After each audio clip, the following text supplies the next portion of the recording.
Dan ketika anggota Polda Metro Jaya mengikuti kendaraan yang diduga adalah pengikut MRS, kendaraan petugas dipepet. Lalu kemudian diserang dengan menggunakan senjata api dan senjata tajam, sehingga terhadap kelompok yang diduga pengikut MRS yang berjumlah 10 orang meninggal dunia sebanyak 6 orang. Saya ulangi, terhadap kelompok MRS yang melakukan penyerangan terhadap anggota dilakukan tindakan tegas dan meninggal dunia sebanyak 6 orang. Yang patut diberitahukan kepada teman-teman pers semua bahwa fitnah besar kalau laskar kita disebut membawa senjata api dan tembak-menembak. Fitnah itu. Laskar kami tidak pernah dibekali dengan senjata api. Kami terbiasa tangan kosong. Kami bukan pengecut. Jadi fitnah, dan ini fitnah luar biasa, pemutarbalikan fakta dengan menyebutkan bahwa laskar yang lebih dahulu menyerang dan melakukan penembakan.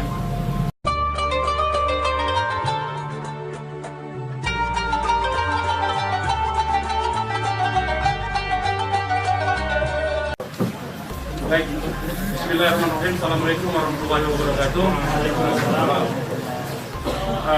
Pertama-tama kami DPP FPI mengucapkan innalillahi wa inna ilaihi rajiun atas wafatnya, atas syahidnya 6 orang laskar kami yang sedang dalam tugas pengawalan kepada pimpinan kami, yaitu Imam Besar Habib Rizik Syihab. Semoga ke-6 laskar tersebut diterima syahidnya. Yang kedua, kami sampaikan alhamdulillah Imam Besar kami bersama keluarga dan cucunya alhamdulillah dalam keadaan sehat. Ya. Dan saat ini sedang dalam pemulihan sebetulnya. Jadi saya di samping kanan saya perkenalkan dulu adalah Kiai Haji Sobri Lubis, adalah Ketua Umum DPP FPI. Di belakangnya adalah Panglima Laskar Pembela Islam Ustadz Maman Suryadi. Di belakang saya Wakil Panglima Laskar Pembela Islam Ustadz Jordan, dan ada pengurus FPI di belakang kita. Jadi pertama-tama saya mau sampaikan bahwa kami sebelum ada pengumuman dari pihak Polda, yang tadi itu pun kita dapatnya dari televisi, sebelum kita mendengarkan pernyataan dari pihak Polda, itu kita masih menganggap ke-6-nya dalam status hilang. Makanya pernyataan kita yang pertama keluar itu adalah pernyataan statusnya masih dalam keadaan hilang, kita sebutkan. Karena itu pernyataan dibuat pagi hari, ya, sebelum kita mendengar kabar bahwa ke-6-nya sudah syahid. Nah, kemudian saya mau jelaskan kronologi backgroundnya dulu, bahwa beberapa hari yang lalu, ya, memang ada beberapa pengintai di Pondok Pesantren Habib Rizik, yaitu hari Jumat, ya. Hari Jumat itu ada beberapa pengintai yang ditugaskan oleh institusi resmi negara. Ya, saya tidak mau sebut. Oleh institusi resmi negara yang ditugaskan mengintai 24 jam. Mereka menggunakan drone dan peralatan canggih lainnya.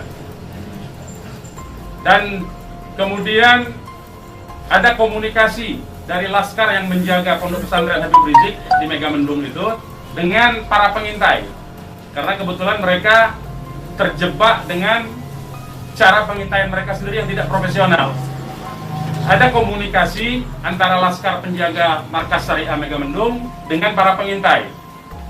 Ya, ada 3 orang yang berhasil dikomunikasikan dan kita mendapatkan semua data-datanya. Ya, data-datanya kita dapatkan semua, identitasnya kita dapatkan semua, dan ternyata pengintaian itu bukan cuma terjadi di Megamendung, di lokasi Pondok Pesantren Habib Rizik, tetapi juga di Petamburan sini.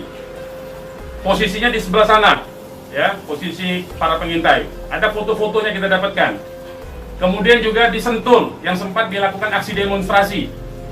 Artinya yang saya mau sampaikan di sini, Habib Rizik sejak kepulangannya memang diintai 24 jam. Ada 30 orang. Masih di Sentul, 10 orang di Megamendung. Jadi kita sudah tahu sebetulnya. Ya, kita sudah tahu. Nah, setelah proses hari Jumat itu, beliau bersama keluarga meninggalkan tempat istirahat beliau, tempat pemulihan beliau yang tadinya di Megamendung, beliau pindah ke Sentul, ya, pindah ke Sentul. Kemudian Ahad, ya, malam, yaitu hari Minggu, pukul 22.30, artinya lebih sekitar setengah 11-an, ya, setengah 11 sampai jam 11 malam. Beliau meninggalkan lokasi dari Sentul untuk menuju ke tempat pengajian keluarga. Pengajian keluarga inti. Saya mau sebutkan, pengajian subuh, ya. Pengajian subuh keluarga inti. Jadi tidak melibatkan pihak mana-mana pun juga. Dengan 4 mobil keluarga. Di dalam mobil ada istri beliau, ada anak dan ada menantu. Artinya ada perempuan di dalam mobil itu. Dan ada cucu beliau, 2 orang masih bayi, 3 orang balita. Ya, jadi di rombongan Habib Rizik itu ada balita, ada bayi dan masih belum 1 tahun, dan ada balita. Itu yang saya mau tegaskan. Jadi ini adalah perjalanan keluarga biasa. Beliau mau melakukan pengajian keluarga saja, karena biasa pengajian subuh keluarga. Ya. Nah, di dalam perjalanannya lebih kurang pukul 12.30, artinya setengah 1 malam, rombongan beliau dengan dikawal. Beliau menggunakan keluarga menggunakan 4 kendaraan roda 4 dan dikawal oleh 4 mobil juga oleh laskar. Ya. Nah, di dalam perjalanan ada orang yang menguntit sejak dari keluarnya beliau dari Sentul itu. Ya, terus dikuntit dan akhirnya para penguntit ini berusaha memotong, entah apa tujuannya.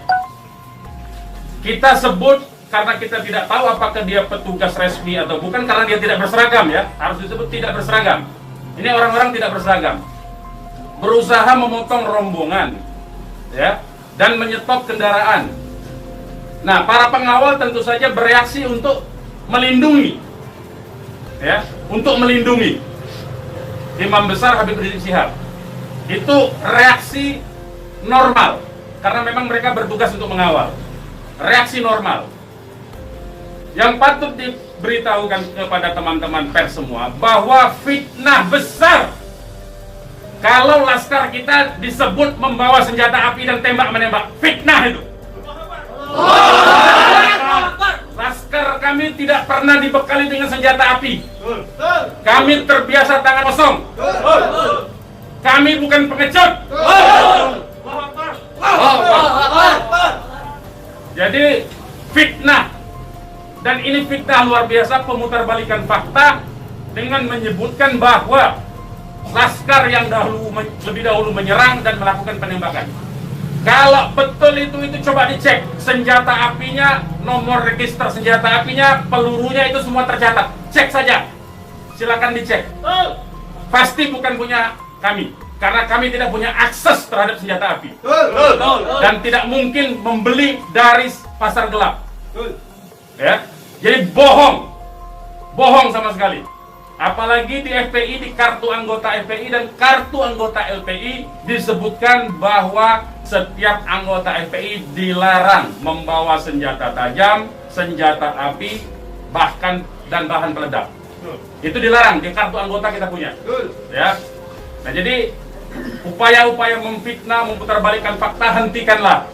Ya. Hentikanlah. Nah, kemudian kejadiannya, ya, kenapa kami menyatakan laskar kami dalam keadaan hilang? Karena memang kami belum tahu keberadaannya di mana. Itu membuktikan bahwa mereka dibunuh dan dibantai, saudara-saudara. Ya. Kalau sejak awal tembak menembak itu berarti dia tewasnya di tempat dong. Tewas di tempat pasti banyak. Semalam saya sendiri sampai jam 3 sudah ngecek dengan teman-teman yang di lapangan, tidak ada jenazah di situ, tidak ada keramaian di situ, yang ada justru petugas aparat setempat yang ada di lokasi yang diperkirakan di sekitar pintu tol Karawang Timur. Ya, di tengah malam itu saya suruh cek. Begitu saya mendengar ada berita terjadi ada laskar kita yang ditembak, kita suruh cek ke pintu tol Karawang Timur. Ternyata tidak ada mobil laskar di situ. Mobil laskar tidak ada, jenazah tidak ada. Kalau itu memang tembak menembak dan tewas di tempat, itu pasti ada jenazah di situ. Pasti membutuhkan proses lama untuk evakuasi di situ. Tetapi ini tidak ada. Dan bahkan saudara-saudara perlu ketahui, teman-teman media, sempat salah satu laskar mengirimkan voice note rintihan dari salah satu laskar kita yang ditembak. Itu artinya apa? Itu artinya laskar kami dibawa ke satu tempat dan dibantai di tempat itu. Dibantai di tempat lain. Itu artinya. Dan kemudian waktu kemudian setelah voice note terkirimkan, tidak ada lagi HP dari laskar 6 orang itu yang aktif kita hubungi. Kita sudah cari sampai pagi tadi, sampai siang tadi sebelum pengumuman dari pihak Polda, kita sudah cari kemana-mana, ke rumah sakit kita cari, ke kantor polisi kita cari, karena kita anggapnya itu orang hilang. Dan ternyata kemudian ada pengumuman bahwa seperti yang dinyatakan fitnah, yang menyatakan tembak menembak itu. Ya,